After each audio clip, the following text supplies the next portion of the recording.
So we wanted to make sure we have time for some questions. There's a mic back there. You can ask questions of anybody on our panel.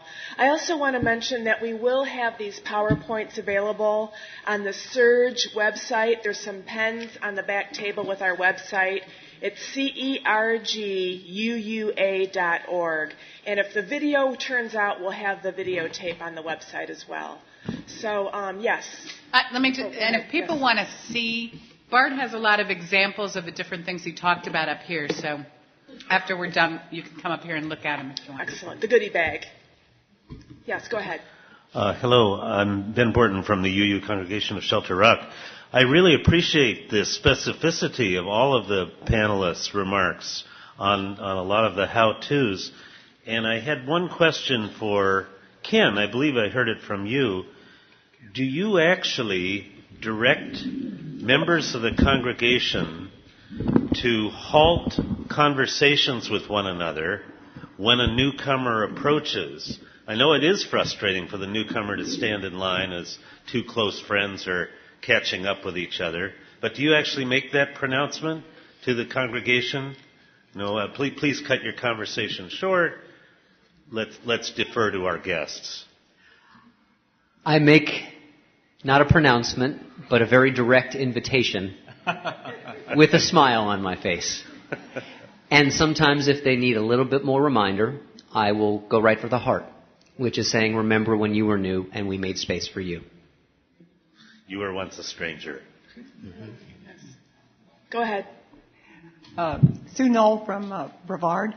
I came in late, so maybe I missed this. You talked about a program of small group classes, and what are the topics of those? If you could put that slide back up, you could actually see what are our small bites for the summer. I don't know whether it can be seen from the back. I think it's the concept of what is the small group ministry. For us at Wellsprings, again, the small groups are run seasonally, and using that seasonal metaphor of farming, they're grown up for a while, then they harvest, and then they lay fallow for a time. For example, this summer, and this is something that when I talk about the leadership and spiritual development team, one of the things they discerned is that the full 8-week small group experience that we call springboards doesn't work at all in summertime. Ken, I think she wants to know some topics. You want topics? Okay, that's why I wanted to call that one. I'll give you an example of small bites this summer. Small bites, small groups, 4 weeks as opposed to 8. We have mindfulness for moms. We have something I'm leading because I'm getting trained as a mindfulness-based stress reduction. If any of you know John Kabat-Zinn, I love his stuff. I'm doing the essential qualities of mindfulness. We have a group that is about practices of personal and ecological sustainability called From Me to We. We have a group about movement and meditation. And I think that's 4. There's one more hanging out. Specifically designed for new people who come in or have been coming in over the summer, and we'll have to wait until the fall for another new membership class. We're calling that one Getting Your Bearings on the Spiritual Life or on the Spiritual Journey. So those are the 5 small groups that we're offering this summer. And do you teach all of them? Or no, just the one. Yeah. Okay. So other congregational members Other congregational members, yes. Okay. Different topic. What do you make it clear that people are expected to pledge financially? Do you make it clear that $70, $80, $90 or whatever goes from the church to the national organization? And what do you do when people stop attending for what? And now I know you said you telephone them, but they stop attending or they move or whatever, but they don't officially withdraw their membership, so the church is still in the position of paying out $70, $80, $90 to the national organization when that person is no longer participating. Okay, thank you. Go ahead. So I know for us, we do, in the new member class, make it very clear that members are expected to give both a financial contribution and a time contribution to the church. We also, Lita Beam, who does this part of it, is really wonderful at making a very strong statement about how we have to support this community or it will not be there, and also allowing space for people who are in poor financial circumstances to understand that it's not a barrier, it's not membership dues, but it's how we support our community. And actually, our new members are good pledgers, and I do credit that to Lita, because she just makes it very clear. And also that there's a time commitment to being a member of a church. Good. The second thing that you asked is just a lifelong struggle in any church I've ever been in. That members who don't pledge and still cost us the dues to the district and the UUA. So we've been struggling that. We struggled this year. We had a pretty significant number of non-pledging members. So I don't have an answer for you at all. Thank you. Good. Well, we have a lot of people with questions, so let's go to the next question, please. Thank you. This is another question for Reverend Ken. Could you give us an example or two of what a 6-month spiritual plan would be, and maybe how you approach it with a person? There are 4 foundations to what we call healthy membership at Wellsprings. First and foremost is spiritual growth, because we're a spiritual community. Second is serving, sharing, and showing up. Serving, you're expected to be involved here in some meaningful way that helps us live out our mission. Sharing, you are expected, unless there is true hardship, to make a sustained, meaningful financial contribution. To practice good stewardship, essentially. Part of which is money, part of which is also just sharing your energy. Showing up is, what's that old quote? 90% of life is just showing up. You know, we're a spiritual community. You know, we live this together embodied. And so under those 4 categories, when I sit with a person who is new, very often they will have questions about spiritual practice, or they already have a spiritual practice, they're looking to take it deeper. We might suggest maybe 6 months down the line, after they've gotten more integrated into the congregation, that I'll put a little note there that this is someone who might be ready to lead in those 6 months. So what we do, we really like the 6-month model because it's realistic and achievable, that people can make real progress within that time frame, but it's not a 5-year plan. You know, it's not an overwhelming amount of time that they have to plan to fill. And then what I will do when I get that information, they take a copy of that themselves, the new member does. Then I will start making phone calls or sending emails to our small group coordinator, or to the leader of the hospitality team, or to the leader of Youth Spirit, to our kids' spiritual development program, so that we are providing those connections for them, and then they'll close that loop by getting back in touch with that person. Okay, so it's personal and organizational involvement, spiritual and volunteering. That's their spiritual plan. Absolutely. Great, thank you. Welcome. Hi, my name is Georgia. I'm a member of a church of 350, and I'm delighted to see that many of the things that you guys are doing, we've been doing, starting to do in some similar fashion for about 3 or 4 years now.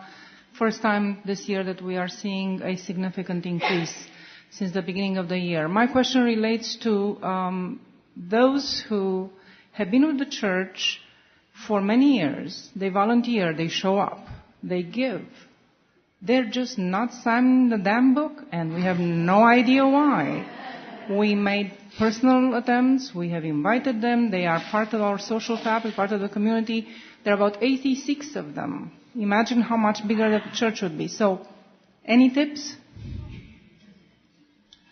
You're older than we are, so I think you might be able to say. Slightly. Congregationally older than we are. I'll tell you what, I'm taking it on the chin today. So I understand that desire to figure out why they won't join. And what I encourage people to do is to figure out whether that's really a worthy outlet for our energy. Mm-hmm. If they're working in the church, they're contributing to the church. To me, the costs of them not joining are mostly theirs. They can't vote. So I would just question whether that's a good place for you to put your energy, or just to, okay, that's who and what they are. Okay. My father used to say he wouldn't join anything that would have him as a member. And the second question, one thing we don't do is these coaches, mentors for every new member. I find that very interesting. Can you elaborate a little more? What does a coach do and for how long? Thank you. Yeah, I think that's in some cases, they become permanent. I mean, if you think about it, officially, we tell the people it's the coach, it's a year-long assignment. Officially, we tell the person, my only requirement is that they physically meet face to face with the one person that they're mentoring. Otherwise, you never get anybody to coach. You know? So most people are willing to accept an assignment if they know what it is and that they don't have a very specific time-intensive requirement. And things take off from there. We do have occasions where the coaching doesn't work out, and we usually hear about it from the mentee, from the new person. And sometimes we don't, and I always take that as a failure because my job is to touch base with the coaches and the new people and make sure they're receiving the support that they need. And I'll say, look, let me just find you somebody else. And in addition to the official coaching, I mean, they don't know this. Let me introduce you to this person or get you in on this committee or whatever. Any way I can to get them to adhere to the church. Thank you. We only have about 3 more minutes, so if the rest of you could limit to just one question. Thank you. Hi, my name is Katherine Mchugh. I'm from the Unitarian Universalist Church in Sherborn, Massachusetts, and my question is for you. Sometimes we'll get the little stack of guest registries at the end of the service, and you had mentioned that you send an email through the administrator and asking just your membership team, or who are you sending these out to? Is it to the whole congregation? I mean, that sounds, because then we get into the creepy zone.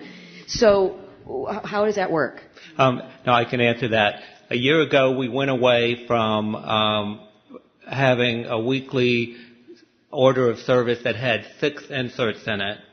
You just had the order service, that's it. We went to an all-electronic weekly email that goes out to the congregation, information about everything that's happening in the coming week and reminders and that sort of thing. New people can get that too.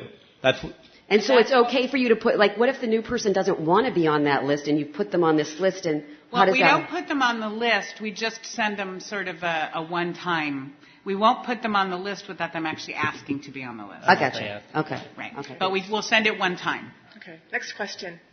I'm Lee Pardee from Brooklyn, New York. I have 2 comments and, if there's time, a question.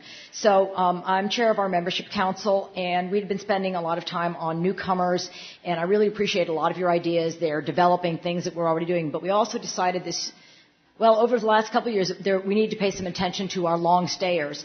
And so we have 2 things that we're doing that I think people here might be interested in. This year we started a recognition Sunday where we recognize members who've achieved longevity. And we started with our members who had achieved more than 50 years and more than 40 years. We had one member over 60. If she makes it one more year, it'll be 70 years as a member. And we gave them presents and their chalice ties and chalices, neck pendants, and we hope that for future years they will wear them and be recognized as long-term members of our congregation, and so we hope to lift up the value of long-term membership. Also, for several years, we have a group in our congregation that many congregations don't have, which is a sort of a council of elders. They're called deacons in my congregation, and we have 10 of them elected for life or appointed for life. These deacons now select, for about 8 months out of the year, a member of the month, and we alternate between well-recognized members and unsung heroes, and they are recognized during the worship service, and then they have their picture and a brief bio posted on a bulletin board for the month, and it's all year, but then it's the focus. Thank you. We're actually out of time at this point. It's 2:15. I really want to honor that you. Some of you have workshops you need to go to. If any of you have questions that didn't have a chance to answer a question, I'm not sure if they're willing to stay after if you want to just come forward and ask those questions. And thank you so much for coming.